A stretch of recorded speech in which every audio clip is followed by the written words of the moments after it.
एक व्यक्ति 50 कुर्सियाँ 10,000 में बेचता है जिससे उसे 15% की हानि होती है। अनुमान लगाइए कि उसे 9,000 में कितनी कुर्सियाँ बेचनी चाहिए ताकि उसे 10% का लाभ हो। तो यहाँ देखो, इसको लगाने का सिंपल तरीका होता है। यहाँ मैं ये जो 10,000 है इसको ऊपर लिखता हूँ। कितनी कुर्सियाँ बेचा है? 50 कुर्सियाँ। उसे हानि कितनी की हुई है? 15 की। तो बेचा कितने में? 85% में, बराबर। यहाँ देखो बोला 9,000, तो 9,000 ऊपर लिखेंगे, बटे पूछा कितनी कुर्सियाँ बेचनी चाहिए, तो मैं मान लेता हूँ x कुर्सियाँ बेचनी चाहिए। उसमें लाभ कितने का हो रहा है? 10% का। 10% का मतलब 110। देखो, ऐसे सवालों में आपको याद क्या रखना है, ये जो लाभ और हानि होता है ना, वो वस्तुओं पर होता है, इसलिए जो लाभ और हानि हो वो वस्तुओं के साथ लिखना। यहाँ देखो, यहाँ x वस्तु है, इसके साथ यहाँ 10% का लाभ हुआ 110। यहाँ 50 वस्तु है, इसमें 15% की हानि हुई 85। अब इसको यहाँ से ये दोनों को बराबर लिखना है और इसको इन दोनों को बराबर लिखना है। अब देखो, इसको मैं एक तरह से और लिख सकता हूँ, इसको ऊपर लिख सकता हूँ, इसको नीचे लिख सकता हूँ, इसको नीचे लिख सकता हूँ, इसको ऊपर लिख सकता हूँ। तो दोनों तरीके से लिख सकते हैं, आंसर सेम ही आएगा। तो यहाँ पर काटेंगे तो ये 3 जीरो से 3 जीरो कटेगा, 1 जीरो से 1 जीरो, और इसको काटेंगे 5 से तो ये 22 बार जाएगा, 22 पच्चे 110, और ये हो जाएगा 22 x बराबर ये 85 इंटू 9 आएगा, 9 पचे 45, 9 अठे 72, 72 4 76। यक्स का मान कितना आ जाएगा यहाँ से? 765 बटे 22। तो काटेंगे तो 22 तिहाई 66, 10 बचेगा, 105 होगा, 22 चौक 88, 22 चौक 88 कितना बचेगा? 12 5 17, तो 170.22 सत्ते 154, तो 34.7 का मतलब 35 कुर्सी होगी। जबकि इसका आंसर पॉइंट में नहीं आना चाहिए क्योंकि कुर्सी है, कुर्सी को हम तोड़ के नहीं बेच सकते।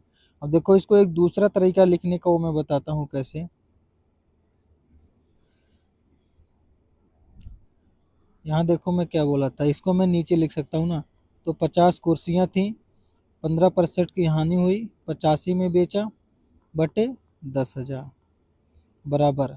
अब देखो, ये जो रुपया होता है ना वो हमेशा बराबर में होता है। जैसे यहाँ 10,000 तो यहाँ नीचे भी 9,000 लिखना होगा। ऊपर सामान लिखे हैं तो यहाँ ऊपर भी वस्तु लिखनी पड़ेगी। तो यहाँ देखो कितनी वस्तुएं बोला, यक्स कितने का लाभ? 110 का, बटे का 9,000।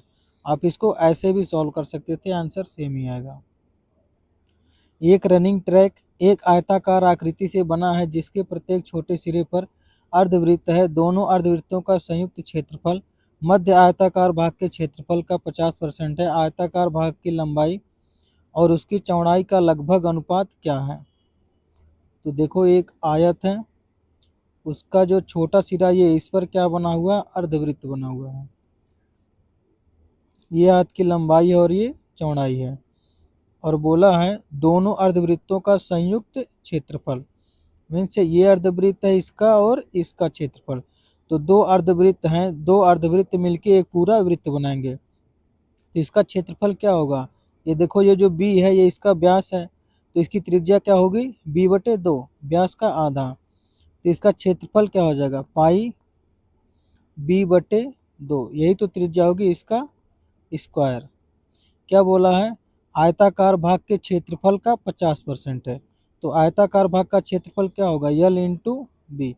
इसका क्या है? 50%। 50% का मतलब आधा, 1/2। अब यहाँ पाई का मान कितना लेना है? 3.14। 3.14 इंटू बी स्क्वायर बटे 4 बराबर का यल इंटू बी इंटू, थोड़ा जगह लेना पड़ेगा,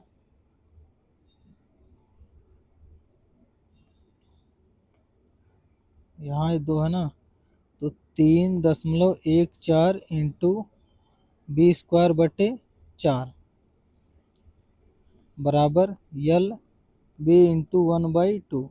ये 2 से 2 कट जाएगा और ये 2 से काटेंगे तो 1.57 आएगा। अब और बी से बी कट जाएगा, तो यहाँ देखो 1.57 बी बराबर यल। अब यहाँ से सीधा दिख रहा है यल का मान कितना है 1.57, बी का मान कितना है 1, यहाँ 1 ही तो है। तो क्या पूछा हमें, लंबाई और चौड़ाई, तो लंबाई 1.57 है, चौड़ाई कितनी है 1, ऑप्शन कौन सा हो जाएगा बी। एक टावर के शीर्ष तक एक बिंदु ए से ऊंचाई का कोण 45 डिग्री है। टावर की ओर उसी सीधी रेखा पर 40 मीटर करीब एक और बिंदु बी से ऊंचाई का कोण 60 डिग्री है। टावर की ऊंचाई और ए से टावर के आधार तक की दूरी ज्ञात करें। यहाँ देखो एक टावर है और ये कोई बिंदु ए है, इससे कितनी डिग्री का एंगल बना रहा है 45 डिग्री का। और बोला है टावर के उसी और सीधी रेखा पर, मतलब इधर जा रहे हैं कहीं, कितने मीटर 40 मीटर, 40 मीटर करीब एक और बिंदु बी से ऊंचाई का कोण 60 डिग्री है।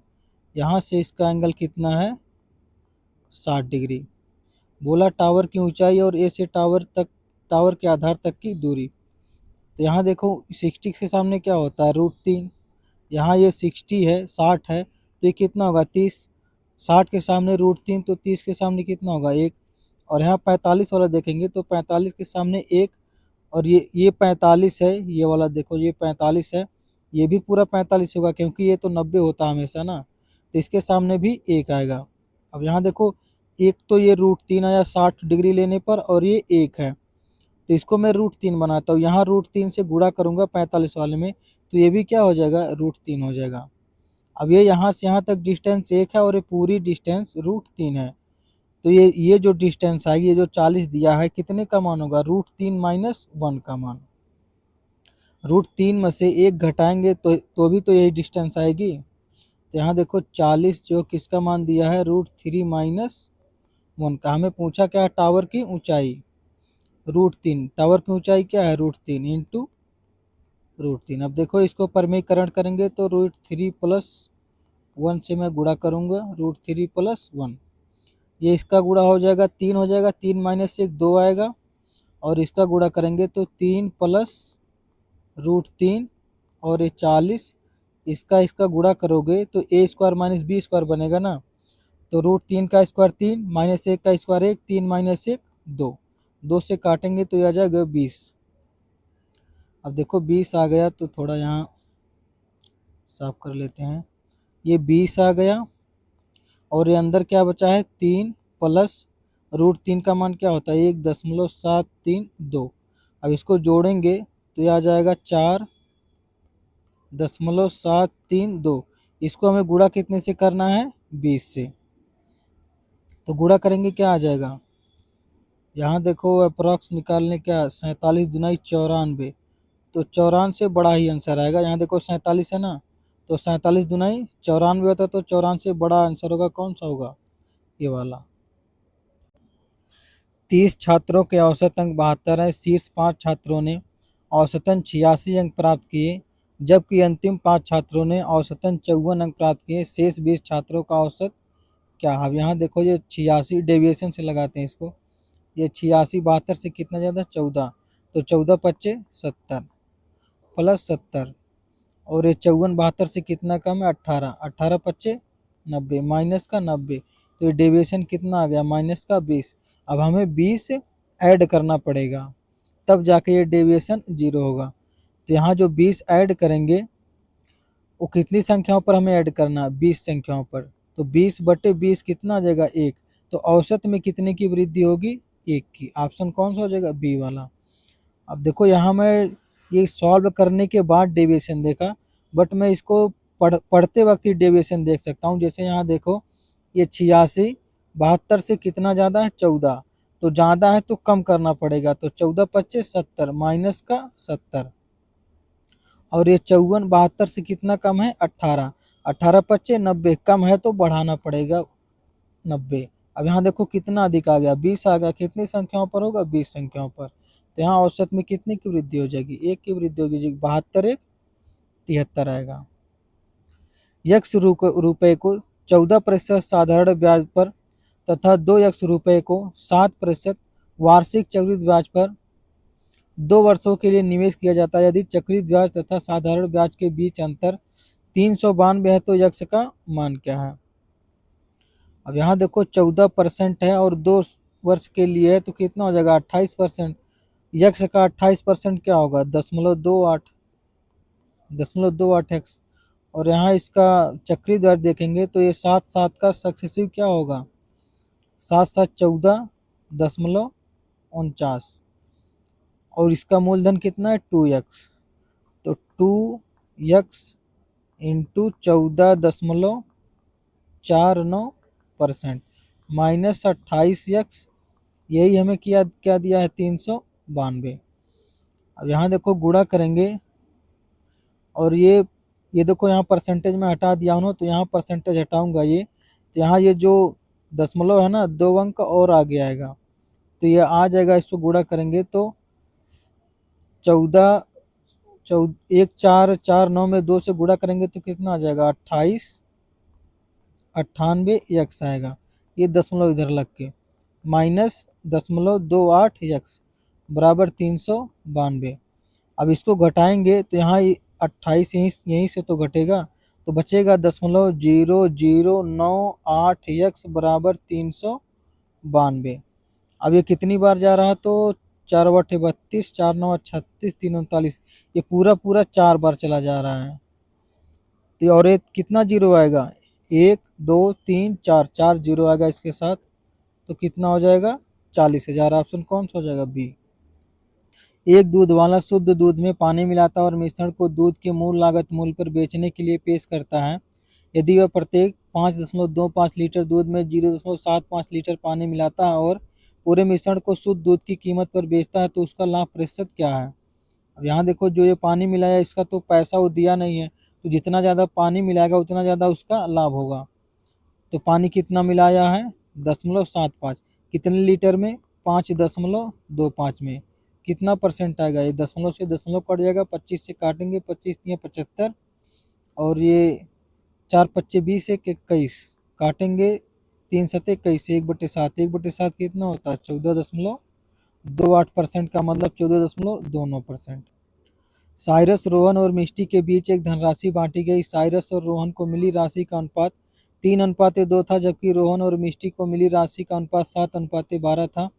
यदि साइरस को मिली राशि मिष्टी को मिली राशि से 1800 कम थी तो रोहन को उसके हिस्से के रूप में कितने रुपए मिले। तो यहाँ देखो मैं 7 का मल्टीपल देखूंगा तो ये सभी में 7 का मल्टीपल है तो सॉल्व करते हैं 3 2 7 12 रेशियो निकालेंगे तो ये 7 × 21 14 24 बोला क्या है साइरस रोहन मिष्टी ये हो गया साइरस और ये हो गया रोहन और ये मिष्टी।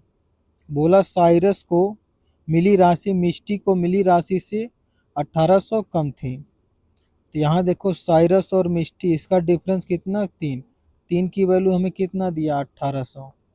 पूछा क्या है रोहन का मतलब 14 तो 1 की वैल्यू यहाँ से क्या आ जाएगी 6 तो 14 की वैल्यू क्या आ जाएगी 84। ऑप्शन कौन सा सी। यदि साइन 5x - 40 डिग्री बराबर कास 5y + 40 डिग्री तो x + y का मान ज्ञात कीजिए। जब भी साइन ए बराबर कास बी हो तो इनका जो सम होता है हमेशा 90 डिग्री होता है। तो इसको जोड़ेंगे तो ये 5x + 5y और ये 40 कट जाएगा बराबर क्या आ जाएगा 90। यहाँ से 5 कॉमन लेंगे तो x + y बराबर 90। ये 5 से काट देंगे तो x y कितना आ जाएगा 18। Option A. एक दुकानदार ने मूंगफली 64 रुपये प्रति किलोग्राम खरीद कर 80 रुपये प्रति किलोग्राम पर बेची। बेचते समय वह गलत बाट का उपयोग करता है और 1 किलोग्राम के स्थान पर 800 ग्राम देता है। उसका वास्तविक लाभ प्रतिशत ज्ञात कीजिए। देखो इसको रेशियो ले लो तो कितना आ जाएगा 16 चौके 64 16 पच्चे 80। 4 में खरीदा 5 में बेच रहा और 80 ग्राम देता है 1 किलोग्राम के स्थान पर तो उसका पैसा कितने का जा रहा है 800 ग्राम का और वो ग्राहक से कितना ले रहा है पैसा 1000 ग्राम का।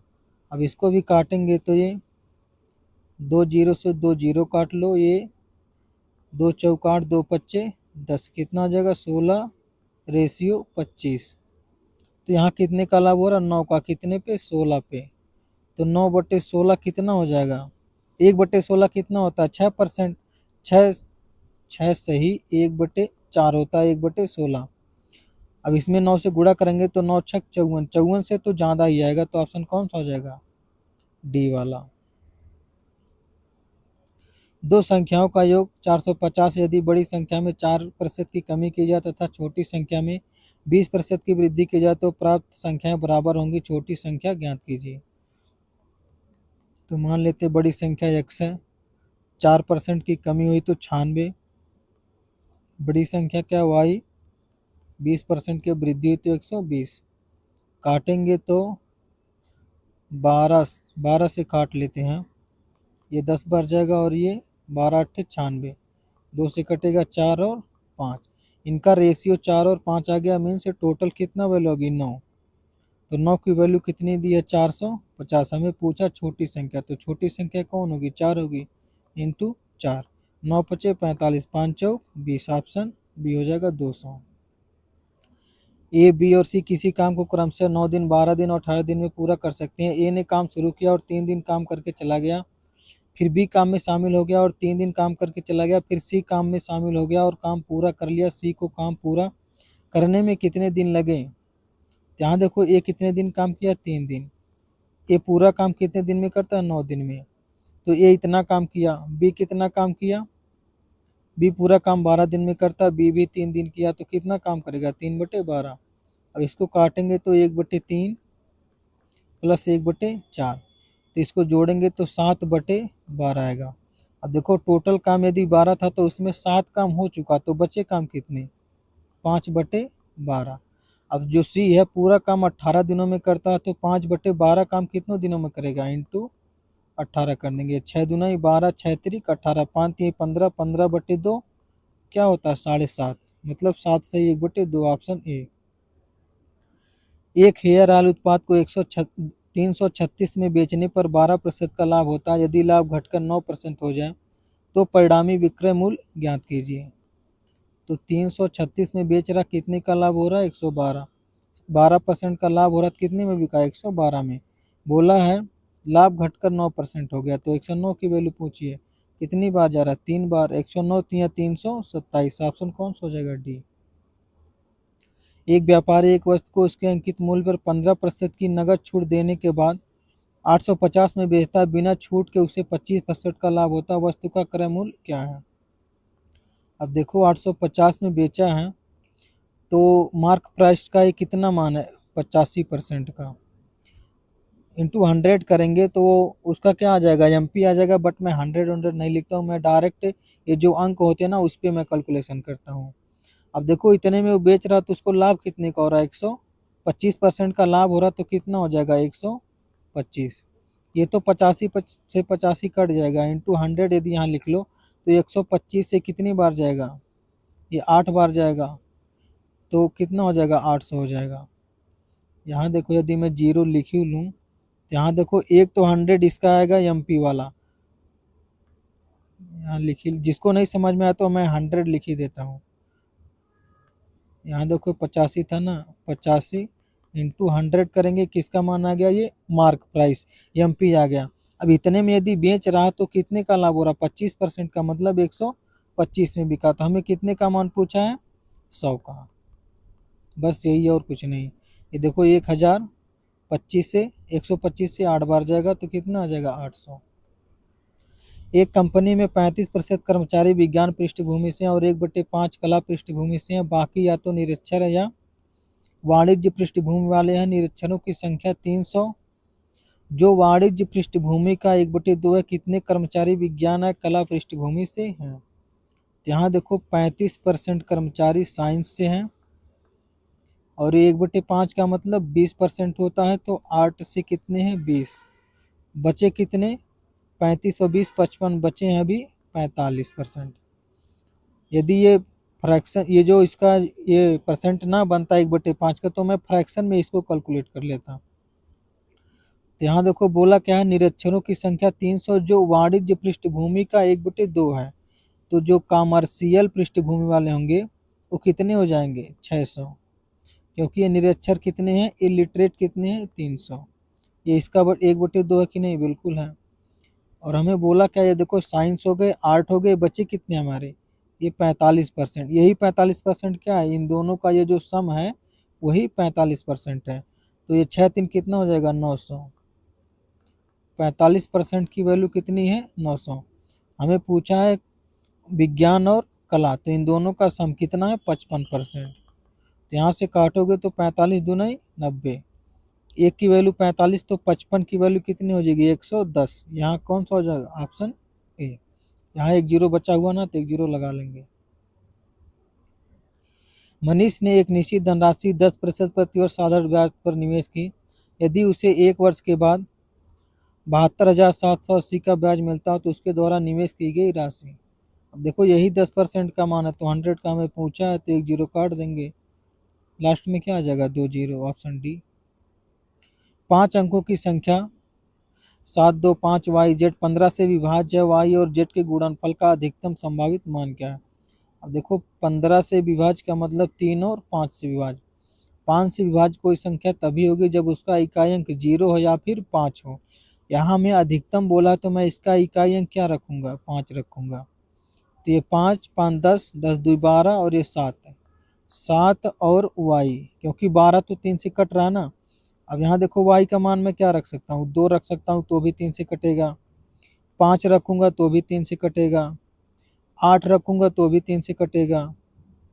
बस यही तीन ही पॉसिबिलिटी हैं जिसको हम रख सकते हैं। हमें बोला अधिकतम संभावित मान, तो मैं सबसे बड़ा रखूँगा 8 रखूँगा। तो y कितना होगा 8, z कितना होगा 5, इसका गुणा पूछा तो 8 पच्चे 40, ऑप्शन डी। यदि किसी त्रिभुज के कोण 9 11 16 के अनुपात में है तो सबसे बड़े कोण और सबसे छोटे कोण के बीच का अंतर। तो इसका अंतर पूछा कितना 7, 7 का मल्टीपल कौन सा होगा डी वाला, 7 पच्चे 35। बट हमें कैलकुलेट करना है, तो ये 20 20 और 16 कितना हो जाएगा 36। तो कोणों का योग कितना होता है 180, 180 बटे 36 इंटू 7। तो ये 36 पच्चे 180, 7 पच्चे 35, ऑप्शन डी। ए से बी तक यात्रा करते समय राघव दूरी का एक चौथाई भाग 10 किलोमीटर प्रति घंटा, दूरी का अगला चौथाई भाग 15 किलोमीटर प्रति घंटा, दूरी का तीसरा चौथाई भाग 20 किलोमीटर प्रति घंटा और दूरी का अंतिम चौथाई भाग 30 किलोमीटर प्रति घंटा की गति से तय करता है। ठीक उसी मार्ग पर यात्रा करते हुए मनीष अपनी यात्रा में लगे कुल समय का एक चौथाई भाग 10 किलोमीटर प्रति घंटा, अपनी यात्रा में लगे कुल समय का अगला चौथाई भाग 15 किलोमीटर प्रति घंटा, अपनी यात्रा में लगे कुल समय का तीसरा चौथाई भाग 20 किलोमीटर प्रति घंटा और अपनी यात्रा में लगे कुल समय का अंतिम चौथाई भाग 30 किलोमीटर प्रति घंटा की गति से यात्रा करता है। यदि यात्रा के दौरान राघव की कुल औसत गति y किलोमीटर प्रति घंटा और मनीष की कुल औसत गति z किलोमीटर प्रति घंटा है, तो z माइनस वाई का मान ज्ञात कीजिए। अब देखो यहाँ राघव की y है, तो यहाँ से निकालेंगे हम राघव की स्पीड। यहाँ देखो जो दूरी है ना वो सेम है, तो जब भी दूरी सेम हो तो उसको एलसीएम वाले मेथड से लगा लिया करो। जैसे ये 10 है और ये 15 है और ये 20 है और ये 30 है, तो इसका एलसीएम कितना आ जाएगा 60। 10 छक 60, 15 चौके 60, 20 तिहाई 60, 30 दुनाई 60। ये कब लगाते हैं जब दूरी सेम हो। तो ये 6 4 10, 10 5 15 बटे का 15। कितनी दूरी सेम है तो 4। जैसे मैं 16 मान लूँ तो 4 4 4 की 4 साइकिल बनेंगी ना, तो जितनी साइकिल बनेंगी उतने से हमको गुणा करना होता है, तो इंटू 4। इसको काटेंगे 15 चौके 60, 4 चौक 16। अब राघव की चाल कितनी आ गई 16। तो हमें निकालनी किसकी मनीष की। और देखो जब भी टाइम बराबर हो ना तो सीधा उनका रेशियो लिया करो। जैसे यहाँ 4 बराबर समय है तो मैं मान लेता हूँ 1 1 1 1। और ये कितना दिया है चाल कितनी दी है कहाँ 10 से 15 20 30। तो इनका सीधा जोड़ करके 4 से डिवाइड कर दो जब भी समय बराबर हो। तो जितने समय बराबर हो ये सभी को जोड़ करके उतने से डिवाइड कर दिया करो। यहाँ देखो 4 पार्ट में है ना, तो 4 से डिवाइड करेंगे। ये कितना आ जाएगा 10 और 20 30, 30 60, 60 और 15 75, 75 बटे 4। ये किसकी गति आ गई मनीष की। तो इसको काटेंगे तो 18 चौक 72, 3 बचेगा 3 बटे 4 75, तो 18.75। इसका डिफरेंस पूछा तो कितना हो जाएगा 2.75 ऑप्शन बी होगा। 42, 56, 63 के चतुर्थ समानुपातिक और 189, 273 और 153 के चतुर्थ समानुपातिक के बीच का अनुपात क्या है? तो देखो चतुर्थ समानुपातिक क्या होता है, BC/A। बट हमें इसको सॉल्व नहीं करना, बस हमें देखना यहाँ 17 का मल्टीपल है, तो 17 का मल्टीपल यहाँ नहीं है, यहाँ नहीं है। और यहाँ देखो ये 11 का मल्टीपल यहाँ मुझे नहीं दिख रहा, तो ये भी नहीं होगा। तो ऑप्शन कौन सा हो जाएगा, डी। यदि x + y = 10 है और x y = 12 है, तो x² - xy + y² का मान ज्ञात कीजिए। तो देखो इसका स्क्वायर करेंगे तो x² + y² + 2xy बराबर कितना आ जाएगा, 100। अब यहाँ हमें -xy लाना, तो यहाँ से हम -3xy घटाते हैं, जोड़ते हैं, -3xy जोड़ देंगे। यहाँ देखो एक xy का मान कितना है, 12, 3xy का मान कितना होगा, 36। तो यहाँ से भी हमें 36 घटाना पड़ेगा। तो यहाँ -3xy में से 2xy घटेगा तो कितना आ जाएगा, x² + y² - xy बराबर 100 में से 36 गए 64। ऑप्शन कौन सा हो जाएगा, सी। विश्वविद्यालय में 750 शिक्षक हैं, केवल पुरुष और महिलाएं, जिनमें से 60% महिलाएं हैं। तो 60% महिलाएं, तो पुरुष पुरुष कितने हैं, मेल होंगे 2। 60% का मतलब क्या होता है, 3/5। 3 महिलाएं हैं तो 2 पुरुष हैं। बोला महिलाओं की औसत ऊंचाई 162 है, पुरुषों की औसत ऊंचाई 168 है। और पूरे कक्षा की ऊंचाई पूछा है। तो यहाँ देखो ये विद्यालय के शिक्षकों की औसत ऊंचाई पूछा ना, तो यहाँ इसको मान लेते हैं 162 है ऊंचाई, प्लस अब देखो 168 जो 162 से कितना अधिक है, 6 अधिक है, कितने लोगों पे, 2, तो 6 दूनी 12 बटे का टोटल इनके सम से डिवाइड करेंगे 5, तो कितना जगह 2.4। तो 162 प्लस 2.4 कितना आ जाएगा, 164.4, ऑप्शन डी। 2021 के दौरान एक शहर की जनसंख्या में 8% की वृद्धि हुई और 2022 में इसमें 10% की वृद्धि हुई। 2022 के अंत में इसकी जनसंख्या 47,520 थी। 2021 के अंत में शहर की जनसंख्या थी। तो मान लेते हैं यक्स से 2021 में कितनी की वृद्धि होगी, 8, कितनी होगी, 108। और बोला है ये 2021 का अंत हो गया, यहाँ समाप्त हो गया। अब यहाँ से 2022 चलेगा, तो 2022 में कितनी की वृद्धि हुई, 10% की। तो 2022 में कितनी हो गई, 110। इसी का मान दिया है 47,520। हमें पूछा क्या, 2021 के अंत में, मीन्स हमें इसका मान पूछा है। तो इसका मान पूछा तो हमें बस केवल इससे यहाँ पे डिवाइड करना। तो डिवाइड करेंगे तो 11 चौक 44, 44 3 47, 11 3 33, 11 दूनी 22, और ये एक जीरो आ जाएगा। तो ऑप्शन कौन सा हो जाएगा, 43 20 करके आएगा। ऑप्शन कौन सा है, बी वाला। देखो यहाँ एक जीरो और आएगा, क्यों आएगा, क्योंकि ये बटे करोगे ना इसका, तो एक जीरो कटेगा, एक जीरो उधर जाएगा। मैं जीरो उरो नहीं देखता हूँ, मैं सीधा ये देखता हूँ ये अंक कौन सा मिल रहा है, बस मैं ये भी नहीं देखता यहाँ जीरो आ रहा कि नहीं, मैं केवल 432 देखता ऑप्शन में यहाँ पे है कि नहीं। जब जीरो देखना हो तो ही जीरो देखो, नहीं तो जीरो उरो मत देखो, क्योंकि उसमें टाइम बर्बाद होता है जीरो उरो लिखने में। राम ने विभाज्यता जांचने के लिए श्याम को एक 6 अंकों की संख्या 4 6 8 3 1 2 दी। श्याम ने राम से कहा कि यह संख्या 57 से विभाज्य। राम ने श्याम से पूछा, यदि हम इस संख्या के अंकों को आरोही क्रम में पुनर्व्यवस्थित करें तो यह हमेशा किस संख्या से विभाज्य होगी। अब देखो 57 से विभाज्य है, तो मतलब 3 से और 19 से विभाज्य होगी। अब कोई भी संख्या हो, चाहे उसको, ये संख्या जैसे है ना, इसके अंकों को चाहे आगे लिखो, पीछे लिखो, बीच में लिखो, कुछ भी लिखो, हमेशा यदि 3 से वो कट रही तो हमेशा 3 से ही कटेगी, क्योंकि अंकों का सम यदि 3 से कट रहा तो संख्या पूरी 3 से कटेगी। तो ऑप्शन कौन सा हो जाएगा, बी वाला। अब यहाँ 19 तो हो नहीं सकता, 19 19 क्यों नहीं हो सकता, देखो जैसे 57 है ना, 57 19 से कट रहा है, बस मैं इसको लिख दूँ 7 5, क्या 19 से कट रहा, नहीं कट रहा। ऑप्शन कौन सा हो जाएगा, बी। एक फल विक्रेता के पास 10 किलो सेब और 5 किलो अंगूर हैं। 1 किलो सेब की कीमत 94.5 और अंगूर की कीमत 105 है। उसने अपने साथ सभी फल बेच दिए। फल विक्रेता को मिलने वाली औसत राशि क्या है। जब भी औसत पूछे, वो मूल जो मान दिया होता है ना, उसका हमेशा रेशियो ले लिया करो। तो ये 5 दूनी 10, 5 51 5। इसकी कीमत कितनी है 94.5। इसकी कीमत कितनी है 105।